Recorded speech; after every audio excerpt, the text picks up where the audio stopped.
All right, live here at MJ Unpacked. She feels it. Stephanie feels it. Love this music. This is like joy. You're taking me back right now. All right. You know what this is? Disco, what's up? You know, we can identify where we captured it from. Where's the disco ball? It's a very rare little I thing. almost brought my We necklace did some disco earrings, ball. yeah. It's all right. We do all kinds of things. But we're back here at MJ Unpacked. We're here with MITA Unshackled, Demitri Downing, and with our co-host. That's you. Destinee Blanco. Sorry, producing over here. Yeah, co-host and producer. But we're pleased to be joined by, dignitaries, honoraries, very important people in the cannabis industry from the Last Prisoner Project, an organization that everyone in the cannabis industry supports, is connected to in some capacity. We have Mary Bailey and Stephanie Shepard here. Fantastic. We've probably met in passing over the years, but it's nice to meet you guys again. How you doing? We're doing great. It's Doing happy to be here. Are you guys Thank you so enjoying much. MJ? This must be a great show for you guys. You guys must be so many people. I've had so many amazing conversations. Goosebumps left and right. That's always a good sign, right? MJ Unpacked always does an amazing job of connecting people, and that's why we're here. They do. So tell us, we could talk about Mary, we could talk about Stephanie and your history, but let's first talk about the Last Prisoner Project. Tell us about the Last Prisoner Project, what it is, its evolution, what it does. Sure. So I've been there since day one. We are a criminal justice reform nonprofit that is dedicated to releasing the tens of thousands of cannabis prisoners who are currently incarcerated and helping them get back on their feet. I'm 100% with you. I used to be an ex-prosecutor, so this could be interesting, but keep going. Awesome. So I'll talk about some of our services. Yes. So on our legal program side, we match pro bono attorneys with currently incarcerated prisoners specifically to file their clemency petitions and their compassionate release petitions. On the policy side, our goal is mass pardons. One at a time just isn't going to work, but that's what we've had to work with so far. We want thousands of people released at the time. Nobody should be in prison for cannabis anymore. Nope. Laws have changed. It's just a travesty. The time does not fit the crime. Absolutely. So that's where we come in. So on the policy side, that's where what we're pushing for. We recently, happy to announce, we passed our first sponsored bill in the state of California for automatic expungement. So that's a little bit on the legal side of what we do. Nice. On the reentry side, we really try to help The people. restorative justice, that's what we were talking about yesterday. Yes, try to help people get back on their feet. So we have grants. What do people need when they get out? They need money. So we have grants for reentry grants. We also put funding onto the commissary accounts of currently incarcerated prisoners. Nobody knows better than Stephanie what that's like, but it's expensive to be in prison. If you want to call your family, that costs money. If you want to get extra food, they don't give you enough food in there. That costs money. My brother did a couple of years in state prison in Arizona, so I was visiting him all the time while I was prosecuting. That's also interesting. But what year? 2000? We founded it in 2019. 2019, and everybody knows about you. You guys are everywhere. It's just it's like the go-to That's great to hear. group. I mean, it's an issue that we all should really care about. So it's really easy to get behind our mission. Yeah. How many people do you think are still incarcerated in the United States? Not counting the world for non-violent cannabis crimes. Tens of thousands of people. At least we're estimated at least 40,000. 40,000. But you have to think about our justice system is archaic. There's no easy way to find out how many people are incarcerated at the state level, at the federal level, even at the Right. county level, or people that didn't pass their drug test and they were on probation, so they got thrown back in There prison. you Those go. people count too. I suspended hundreds of cannabis transportation cases because that was my thing. Because I was a domestic violence prosecutor, and every once in a while they throw me a cannabis case, and there was no passion, no negative, no thought, just case law, enforcing law. But I always used to suspend sentences. Just don't do it again. Thank And then $5,000, $25,000 fine, suspended. Then they get revoked on probation. Always, inevitably, they'd come back, and then so they're in jail for a 5-year probation violation, not necessarily a cannabis conviction. But that was back before 2010. That's another lifetime ago. But real quickly, Stephanie, tell us about yourself. I am the partnerships manager with Last Prisoner Project. Okay. I've been working with them pretty much from the beginning, but as of the last year or so, I've been actually working with them full time as a partnerships manager, working with brands, working with dispensaries, just bringing them on to help support the mission and support them in getting the information out. I myself did a 10-year prison sentence. Yeah. Tell us just about got out. that. I just got out in 2019. So as they were getting started, I didn't know of LPP when I was incarcerated. 2009. So I got out in 2019. When you did wow, you did the whole 10 years. I did Just 9. happened. 9 of the 10 years. Yes, So you were I incarcerated. took a 2000. drug program because obviously, if you smoke weed, you clearly Yeah. need a drug program. It's the Addiction task. is real. What Not. what was the crime? State, federal? It was in New York. It was federal. It was conspiracy to distribute 1,000 or more kilos. What we call an entrepreneur nowadays. Go ahead. Yeah, a successful one at Yeah. that. Yeah. So That's I really fascinating. didn't believe that I was going to prison, even though they Yes. kept telling me. But I was like, this is ridiculous. I'm a first-time nonviolent. First time Real- nonviolent. Yeah, State. I was a real estate York? Mandatory minimum. federal. How What the much hell's did you wrong get with those caught people? with? They're insane. I didn't get Nothing. caught with anything. It was She was conspiracy. Working with people.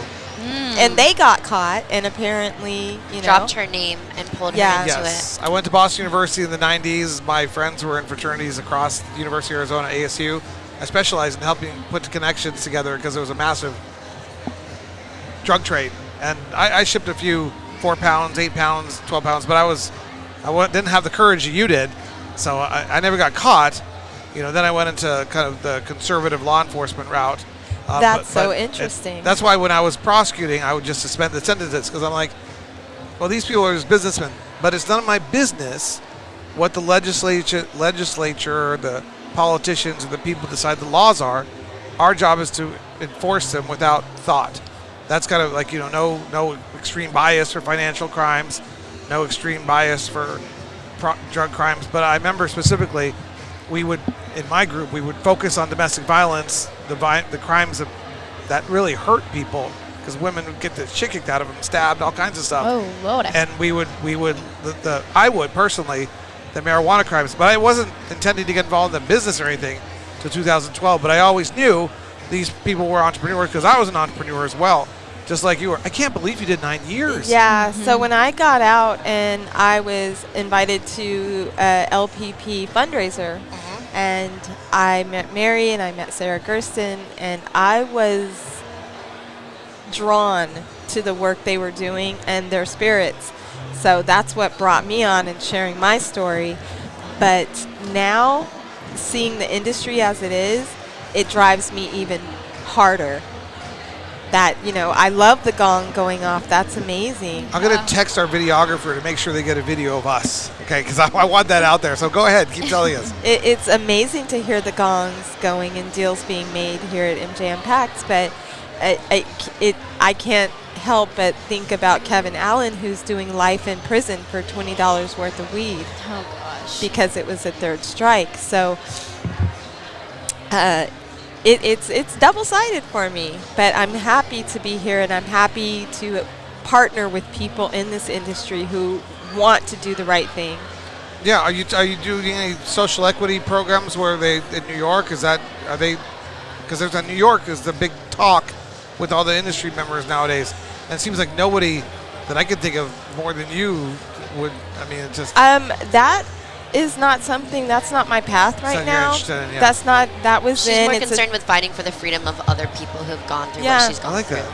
I like that. Yeah, and then we I respect that very much. no that's awesome. The advocacy is very important, and it's the business that should be funding the advocacy. So, and when things are made whole and right, then maybe I would consider something. But right now, I only think about our constituents and those incarcerated in our community. and that's beautiful. I love that. MITA does a lot of work as well to encourage people to be involved in advocacy and with other groups, especially in Arizona.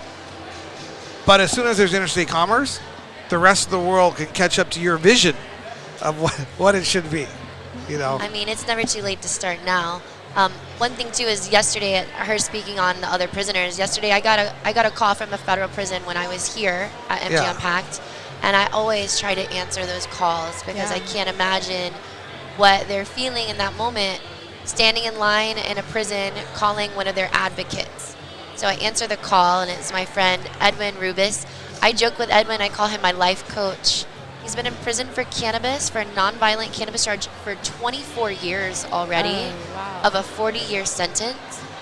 He has received his bachelor's degree, his master's degree, and he's working on his PhD in counseling. And has he tried the clemency route and all that kind of Yes, stuff? he got denied. We were talking. He has appealed it. The appeal got denied.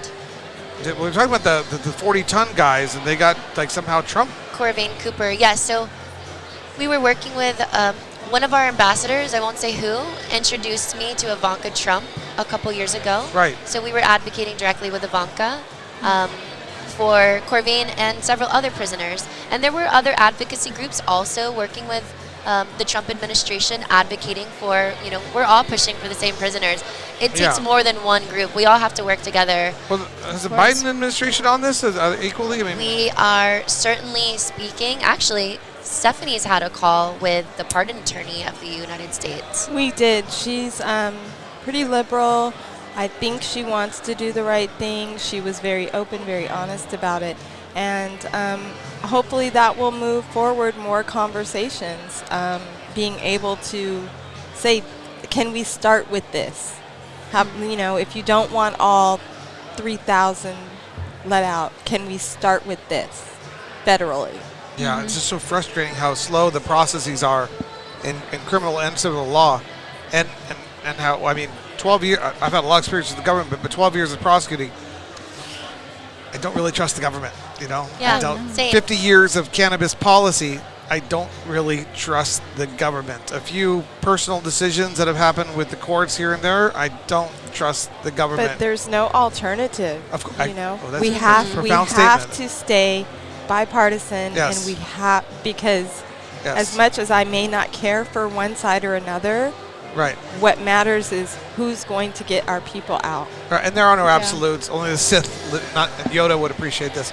Only the Sith live in absolutes. So that's a very profound Yeah. thought. There is no alternative. We do have a community. We must have a government. So we must constantly work on reforming it and improving it. I'm just try to pull it this way, as keeping it small. That's limiting its power. And even at the federal end too. There's approximately 3,000 prisoners, cannabis prisoners that could be released.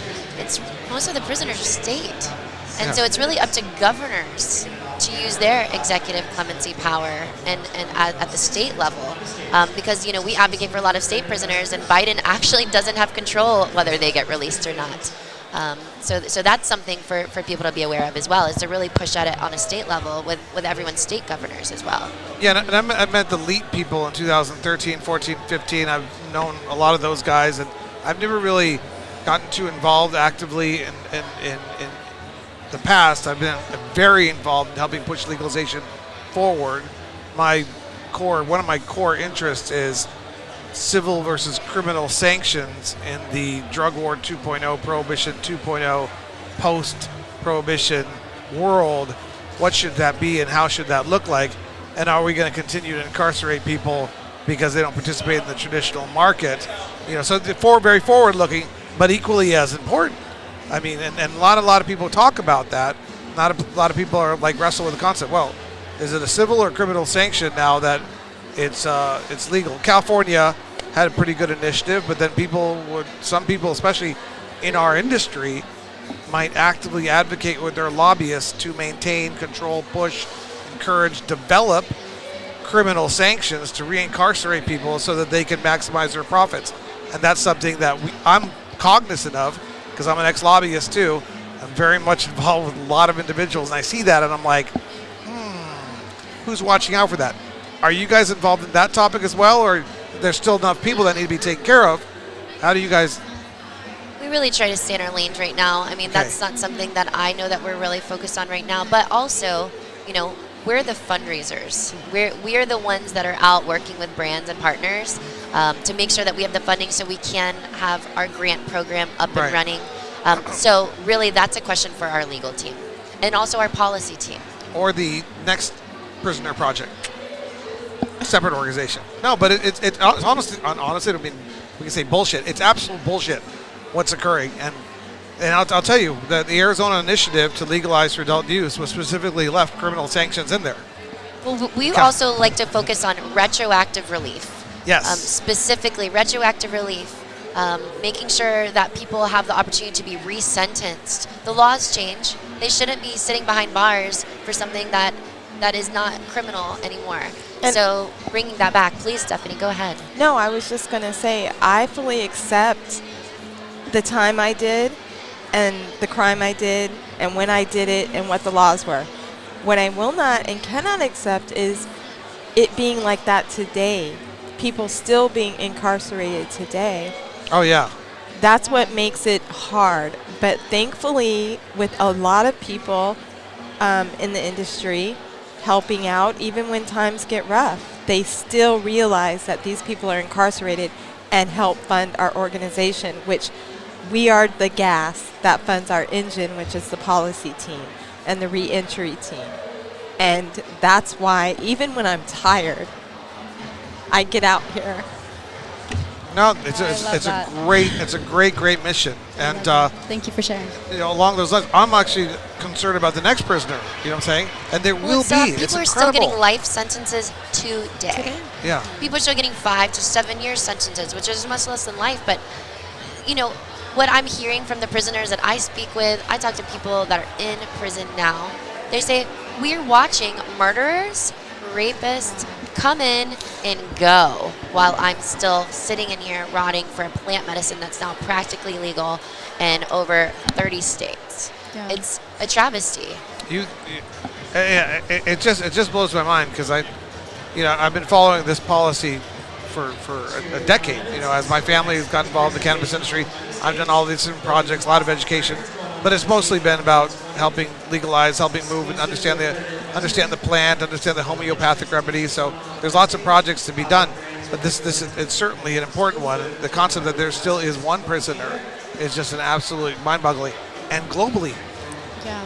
Globally, Definitely. think about the millions of people in states like Indonesia just changed. Malaysia. I've been Yeah. advocating for a prisoner named Dr. G in Malaysia who hasn't even gone to trial. He's been in prison for almost 7 years. He's in his 60s in a wheelchair. Actually, I think he's actually in his 70s. In a wheelchair, he was advocating for the use of hemp oil, no THC. They imprisoned him, and he's facing the potential death sentence. So I'm What? working with an advocate. Her name is Demitra. She's actually a Malaysian princess living in LA. She is Malaysian princess. truly an incredible advocate. We've hosted a fundraiser for him in the past, and really just creating more awareness. And that's a lot of what we do, not just for Dr. G, but for American U.S. prisoners as well, of just making sure the public knows that this is still an issue. It's a misconception that when states go legal, people are automatically released. That is not happening. That is absolutely not the norm. And we have to make sure that consumers know that, so they can tell the powers that be, this is wrong, we've got to change things. Yeah, in the process, I'm very familiar with how slow the process is, and it's like We got to get a tough. move on. Yeah, no, it absolutely is, and if I can lend my name or write a letter or whatever you need to in any way, I am an ex-prosecutor. I don't know how many ex-prosecutors are supporting. Yeah, we'd love to work with you. Anything I can do. For sure. And so for listeners who want to get involved, of course, funding is the lifeblood of any nonprofit. But beyond donating, if you go onto our website, lastprisonerproject.org, we have a Take Action page. If you go to the Take Action page, you can learn about every single campaign that we're currently working on. You can sign petitions. You can click. It's so simple. You click on a link. It'll take you to, we provide scripts for phone calls and for letters and the email addresses. You literally, with a click of a button, you can make a difference. You don't have to donate one single dollar to make a difference. The big program, and this is a program that Stephanie runs, is our letter writing program. Literally every single prisoner that I worked with who was in prison and is now free tell me that receiving letters when they're in prison helps them know that they haven't been forgotten, and it helps them have hope for the future. So you can do that. Go to the Take Action page on our website. You can actually send a digital letter. Stephanie will print and snail mail those letters to prisoners. We've helped facilitate over 10,000 letters to prisoners. And really, I really welcome your listeners to get involved with that program. No, absolutely. I follow what you guys do and 100% on board. Great concept. I think, as you can tell, I think about this subject often. I can tell you care. Yeah, and I do care, but it baffles me, and it just bothers me because, and if you guys see it or hear about it, those individuals that would push for maintaining criminal sanctions, even when there's a traditional legal market, we got to watch out for that together, because that's going to create new prisoners.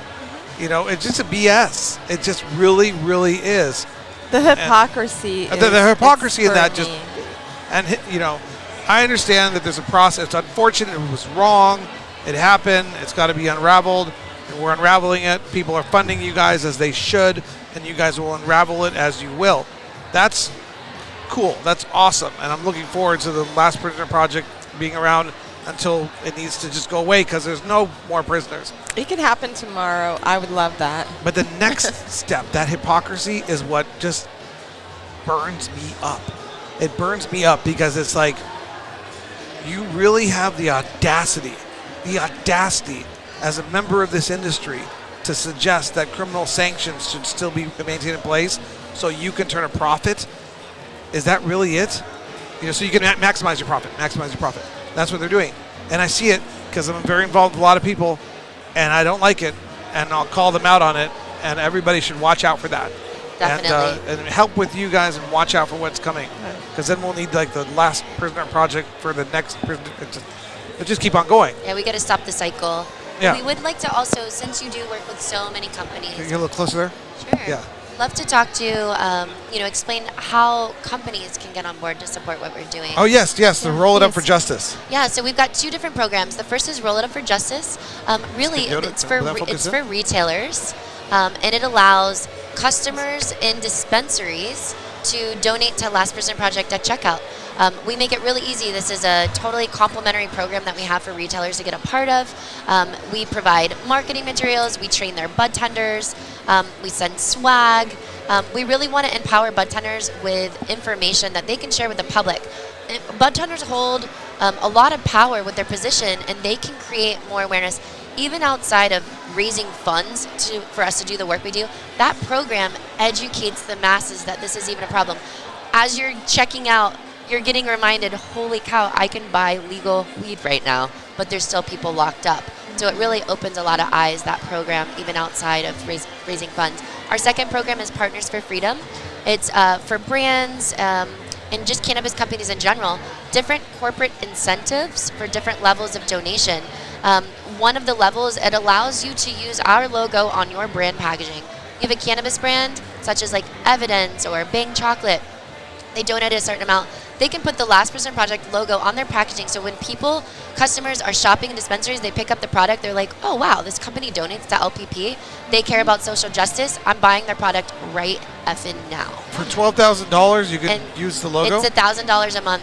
It's That's automatic nothing. Recurring. It's very affordable. And the nice thing about that, everybody should do that. The nice thing about that is, if you have a dispensary and people come in and they donate through Roll It Up, that can go towards you getting, on the Partners for Freedom program as well. So customer donations through the Roll It Up program also counts them towards the Partners for Freedom program. Is that your job to set that up with these dispensaries and brands? Absolutely. How many dispensaries and brands? We're in about 500 dispensaries across the country in about 28 states. 28 states? But, there's... How many brands? How many brands? I would say we're currently working with maybe about 30 brands. Okay, well, there should be much more. There should be many more. Yeah. And that's just one of the incentives. It's a big incentive, though.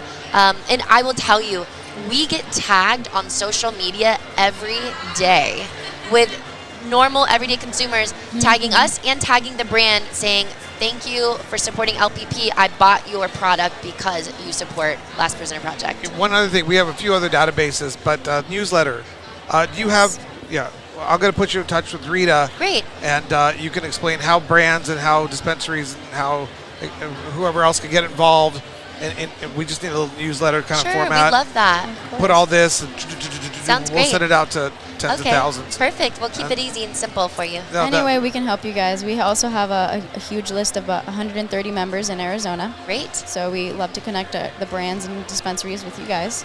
Get you Yeah. guys Awesome. We'll love it. Well, Partnering. thank you guys so Yeah. much for giving us the Yeah, of opportunity course. to Yeah, no, share we- information today. Oh, of course. Thank you guys for joining us. We look forward to Stephanie, right? Stephanie Mary. Stephanie Mary. You got it. Yeah, Demitri. It was an honor to meet you. It really, really was cool. Thank I you. mean, I finally got to talk to some people from the last We're Prisoner honored project. to. I mean, it's a hard word, but we're obsessed with our mission. Yeah, We no, it's good. literally- As you should be. We wake up every day thinking about this. I dream about the work that I do, and we're texting on the weekends. We're like, "Have you thought about this? Oh, did you see that? Like, I think we could do this." Always a project going. Yeah. It's always in my mind. It's not something like if I worked somewhere else, I would shut it off when I leave. I never shut it off. There's no clocking out. Yeah. for you. There's none in my head. Yeah, there's none. We so. get really close with the families of prisoners too. I mean, Yeah. we're advocates, so we know their kids, we know their wives, we know their mothers, and we keep in touch with them because a lot of what we do for family support, it's emotional support. We really we hold their hands, we give them Yeah. hugs, we cry with them.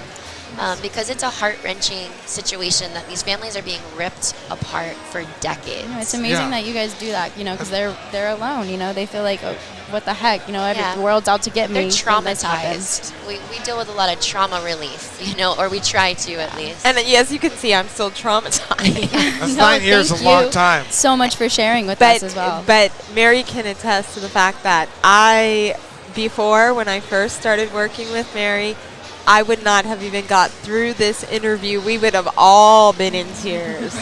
So it comes out when I think of the others.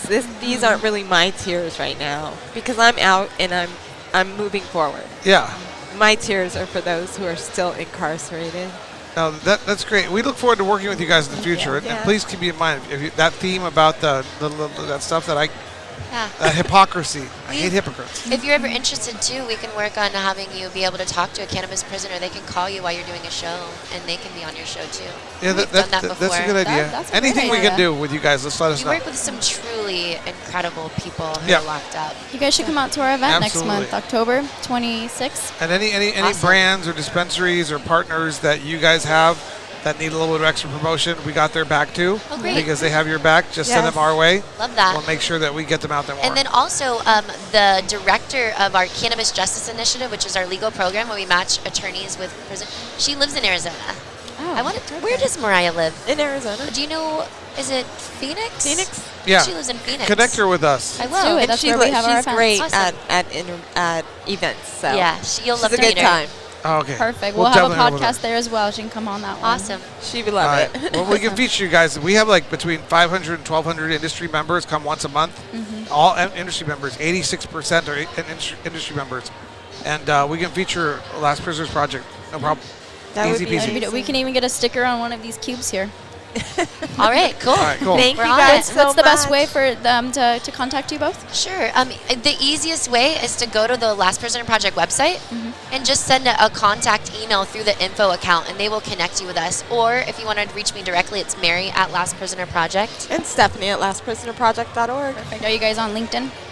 Definitely. Yep. LinkedIn, Perfect. Instagram, I'm Mary Bailey _on-the-move. On the move. I just say everybody reach out to us, get involved, and be on the right side of this when it's said and done. Do you have Thank you any- guys for. Go ahead. One last closing. Do you have any advice for somebody that's watching this and that's has family that's going through this, or Yeah, them if you themselves? if you have a friend or a family member who's currently locked up for cannabis, go to our website. We've got a very simple intake form for legal support. We also, the advocacy part of what we do, we put funding onto the commissary account. So your people, if they're locked up, they're going to need some help. So definitely fill out that intake form. If any of your friends and family are locked up and they have children, their people are also eligible for our grants. So just know that there is help out there. You're not alone. We can also connect you with other families if you need more of a support system and commiserate with people who have also been screwed by the legal system. Yeah. We got to stick together. These are our people. And thank Bovida for making For this connecting happen. us. Thank That's you, right. Bovida. Emmett. Shout Appreciate out, that. Drew. All right. See you next time. Thank Bye, you. guys. Thank you guys. Another episode of MITA Unshackled.